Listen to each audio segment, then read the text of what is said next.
Hoje mais algumas pessoas estariam conosco, né? Mas como eu disse, elas não puderam vir.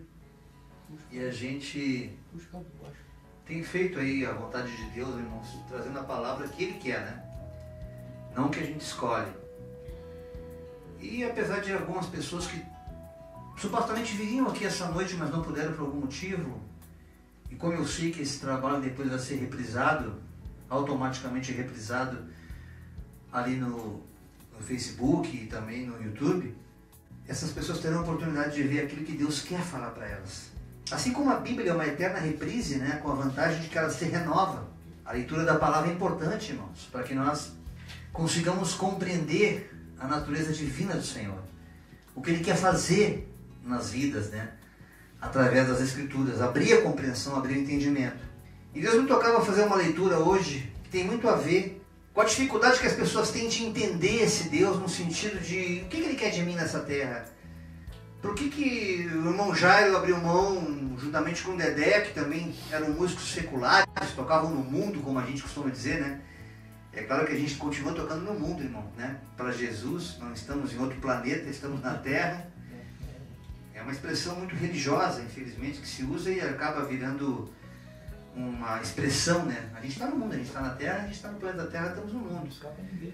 Não escapa ninguém. O Papa João 17, Jesus fala: Pai, não te peço que os tires deste mundo, dessa terra, mas que eles se tornem um só corpo, um só como eu sou um só contigo.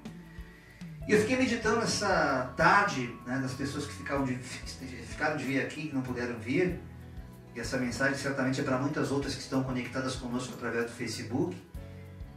O que é esse amor de Deus? Como é que funciona no mundo espiritual essa coisa de chamado espiritual? Como é que a gente pode compreender aquilo que a mente, o psique, não consegue traduzir do mundo espiritual, porque é uma compreensão que só pode ser absorvida pelo coração, como o próprio Jesus, numa oração junto ao Pai, né, oração, como uma oração sacerdotal, ele fala: Pai, eu te glorifico por tu teres ocultado essas coisas, essa revelação, esse mistério, esse entendimento, tu teres ocultado aos sábios, aos presunçosos, aos intelectualoides, mas tê-las revelada aos pequeninos. Aqueles que muitas vezes até são analfabetos, mas cujo coração sincero compreende aquilo que muitos teólogos, filósofos não conseguem compreender.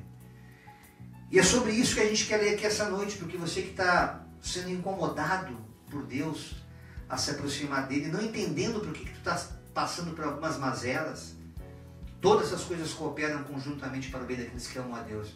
E como é que acontece isso, irmão? Olha o que João fala na sua primeira carta, não é o Evangelho de João, é 1 João, no capítulo 4, a partir do versículo 18, se você tiver um exemplar da Bíblia, pode ser até online, acompanhe. Acho que é importante essa coisa da gente acompanhar a leitura, para que nós comecemos a entender o que Deus quer falar através da sua Escritura.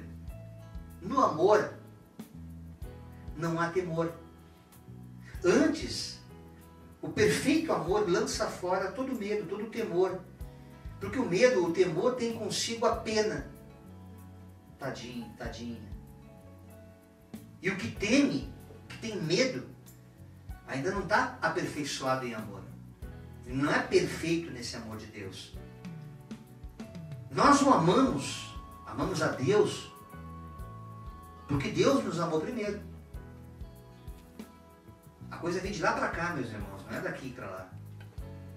Então, muitas vezes a gente ouve em igreja: você aceita Jesus? Jesus já te aceitou faz tempo.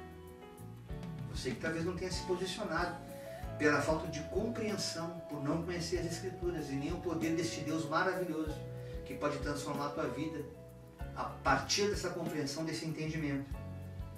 Nós o amamos porque Ele, Deus Todo-Poderoso, nos amou primeiro. Então, se alguém diz assim, ó, eu amo a Deus de todo o meu coração, mas eu não vou com a cara do Batatinha, como é que tu pode dizer que ama a Deus?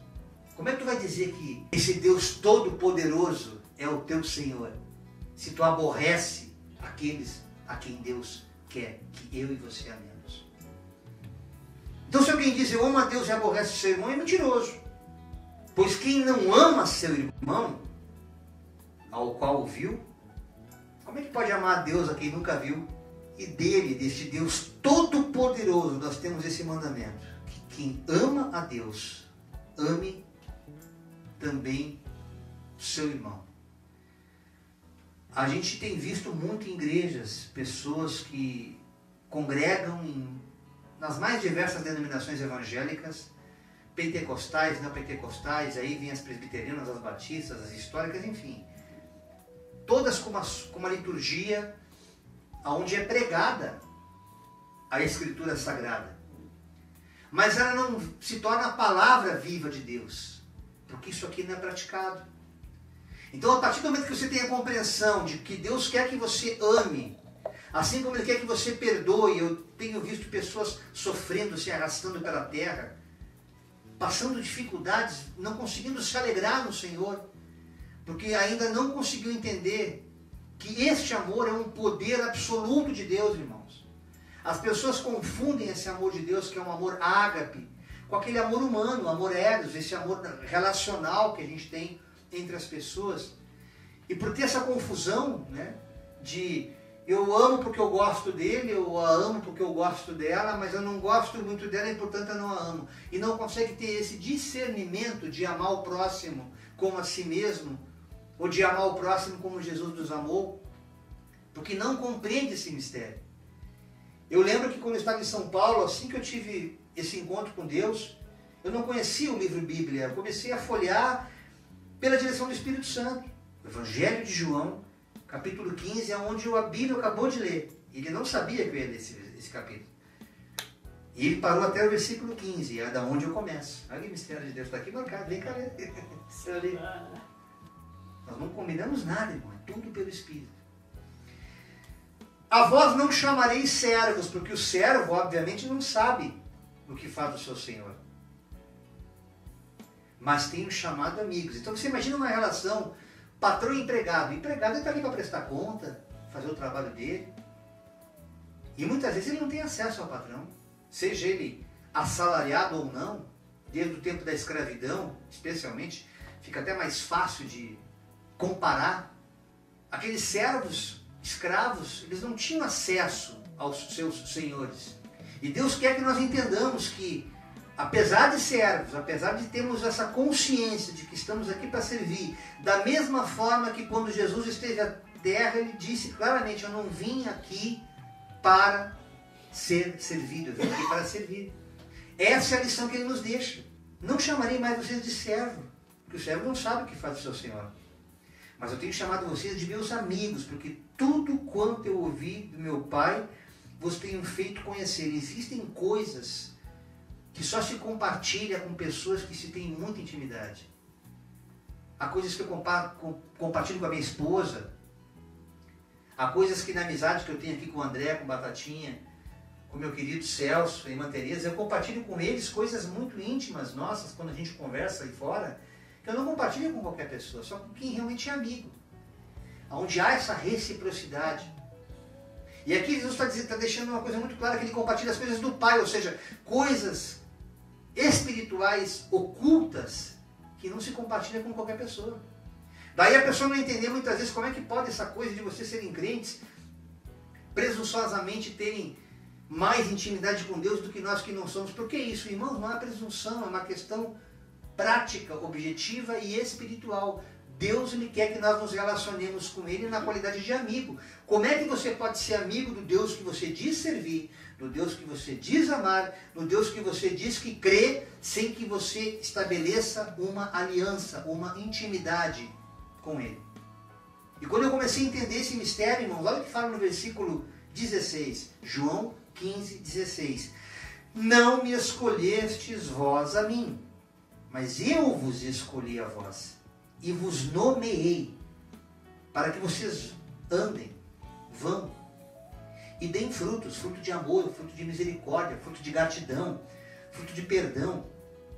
E esse fruto permaneça para tudo sempre, não uma coisa sazonal, não uma coisa eu vou perdoar só até ali, eu vou amar só até aqui. Não, absolutamente. Ele tem que permanecer, ele tem que se multiplicar, a fim de que tudo quanto eu puder pedir ao meu Pai em nome deste Filho, Ele vai me conceder. Tudo quanto em meu nome, em nome de Jesus Cristo, Por isso que a gente fala, em nome de Jesus, eu profetizo a tua cura essa noite. Em nome de Jesus, Celso, vai mudar a tua história. Porque eu já estou profetizando e pedindo. Já é uma oração. Então, muitas vezes nós não recebemos pedindo porque não sabemos pedir. Pedis e não recebeis porque pedis mal. Só para os vossos deleites. Não. Mas quando você pede, em nome de Jesus, há uma promessa de que o Pai vai nos conceder. Só que tem um mandamento após isso. No versículo 17, deixa bem claro. Isso eu vos mando, que vos ameis uns aos outros. Entenda que Jesus não está pedindo, ele está mandando, é um mandamento.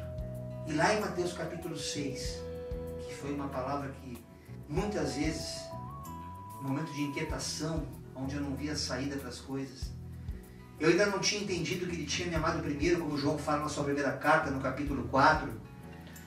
Eu não tinha entendido que ele tinha me escolhido e não eu a ele. Na verdade, a coisa veio do céu para a terra, não daqui para lá.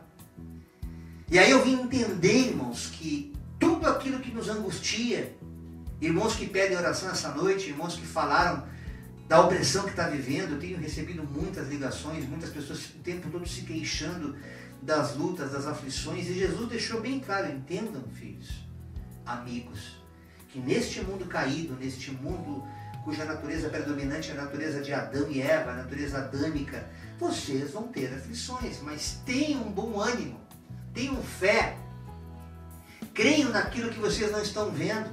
Como o próprio Jesus falava com Tomé, depois que ele tido tocado as chagas de Cristo, creu que ele era o Senhor. E Jesus fala para ele assim, Tomé, tu és bem-aventurado porque tu creste, mas muito mais bem-aventurados serão aqueles que, sem nunca ter me visto, creram. Então eu e você não vimos a face de Cristo fisicamente como eu contemplo os irmãos que estão aqui essa noite, mas pela fé, irmãos, por aquele encontro espiritual, aquele toque que eu senti no dia 12 de outubro de 2005, há uma data, há um momento, há um dia, quando ele nos escolhe, ele se manifesta, e cada um de nós tem esse dia que marca a nossa história, pode ter certeza.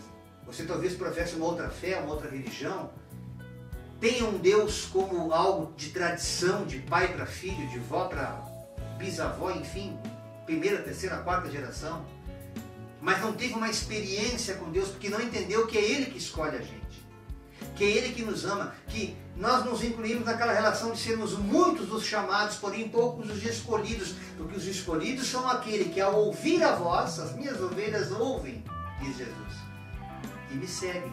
Quando você ouve e segue, você passa a ser filho, filha. Você entende que esse amor que Ele coloca no teu coração pelo próximo tem um propósito muito maior, tão somente de uma relação amistosa, saudável, porque é bom amar as pessoas. É complicado odiar, irmãos. Odiar dá trabalho.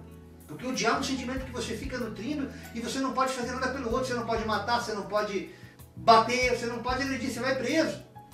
Então é um sentimento que só faz mal para ti. Mas quando você entende que esse Deus Todo-Poderoso te amou primeiro e Ele espera essa reciprocidade de te amar também, sem moeda de troca, sem barganha, tão somente por reconhecer o senhorio dele, por entender que se você está vivo, se você respira, se você está nessa terra com o propósito de falar dessa salvação perpétua e permanente, cujo Deus Todo-Poderoso permite que todos nós, seres humanos, passemos por provas, por adversidades, para que compreendamos que por detrás de todo esse mistério, desse tempo e espaço chamado vida, existe algo maior nos esperando, que é a vida eterna. E que por maior que sejam as privações e provações que nós venhamos a vivenciar neste mundo, são muitíssimas, infinitamente pequenas, comparada à bênção, à glória daquilo que a gente vai desfrutar do outro lado da terra. Do outro lado do mundo espiritual, já com o corpo glorificado. E Deus fala claramente na sua palavra, enquanto vocês estiverem aqui nessa terra, entendendo que eu amei vocês primeiro, que eu que escolhi vocês, para que vocês andem e deem fruto. Mas como é que vai frutificar nessa ansiedade que você tem? Ou porque você está com uma enfermidade e está desacreditado da cura, ou porque você está numa situação financeiramente difícil, está complicado, realmente os dias são maus. É importante você ler as Escrituras, irmãos. E olha o que fala Mateus capítulo 6, versículo 31. Não andei, pois, inquietos, dizendo, o que a gente vai comer hoje? O que a gente vai beber hoje? Como é que a gente vai se vestir? Como é que eu vou pagar as contas? Lembra, Dedé, dessas aflições que tu passaste? Aleluia. Deus contemplou, né? E Deus contemplou. Como é que eu vou sair dessa situação, meu Deus? Ninguém me ajuda. Fico recorrendo a agiotas, fico buscando socorro no homem. Como é que vai mudar essa situação? E aí Deus fala no versículo 32, porque todas essas coisas, os gentios, ou seja, aqueles que ainda não têm experiência com Deus, essa relação de dependência tão somente humana, os gentios, os que nunca tiveram uma experiência com o Criador, eles também procuram fazer isso. De certo que o vosso Pai Celestial bem sabe que necessitais de todas essas coisas. Então qual é a fórmula? Deus está tirando uma onda comigo? Ele me amou primeiro, para mostrar a fragilidade humana da qual ele se submeteu e não se usurpou em ser homem. Ele veio com a natureza humana, 100% homem, sem deixar de ser 100% Deus, porque ele nos amou primeiro. E esse Pai maravilhoso que nos deu, esse mesmo Filho que se encarnou aqui na terra, nos amando de tal maneira, uma maneira que é indescritível, para que todo aquele que nele cria jamais pereça, não se perca, e ainda por cima desfrute da vida eterna. Ou seja, Deus fala desta vida e da vida vindoura. Que nessa noite, nessa reunião do cordão, deste dia 23 de maio de 2018, você possa guardar no teu coração que isso que te inquieta hoje, isso que te desassossega, que te torna impotente diante das dificuldades, sejam tuas ou da tua família, dos teus amigos, tudo tem um propósito de Deus por detrás disso. E eu sei que a palavra de Deus é a espada de dois gumes, porque eu estou ministrando para você e estou ministrando para mim mesmo. Aquietai-vos e saber que eu sou Deus. Descansa no Senhor, creia que depois que passar essa tempestade, que depois que passar essa aflição e você permanecer nele e ele em você, permanecereis em mim, eu em vós, você vai entender o que você não compreende agora, compreenderá mais tarde, porque era propósito de Deus permitir que você passasse por isso, para que você cresça não apenas na graça e no conhecimento, mas você cresça como filho, amigo do teu Deus. Que Ele te abençoe, que Ele te traga muita, muita, muita bênção, bênçãos sem medida, para ti e para a tua família, e que essa consciência se dilate em ti, e você possa compartilhá-la com muitos outros que ainda não compreenderam quem é Jesus. Ele é um Deus que pode suprir infinitamente mais além daquilo que pedimos ou pensamos. Recebe essa palavra no teu coração nessa noite e seja feliz, meu irmão. Seja feliz, minha irmã. Não permita que essa opressão, essa depressão, essa confusão que tu estás vivendo na tua vida seja maior do que o reconhecimento desse amor de um Deus por ti. Essa é a mensagem que Deus colocou no meu coração para essa reunião do cordão. Que o amor do Pai, a graça do Filho e as infinitas misericórdias e consolação do Espírito Santo de Deus esteja sobre cada um de nós. E todos digamos em concordância amém, amém e amém. Paz do Senhor a todos. Até a próxima reunião do cordão.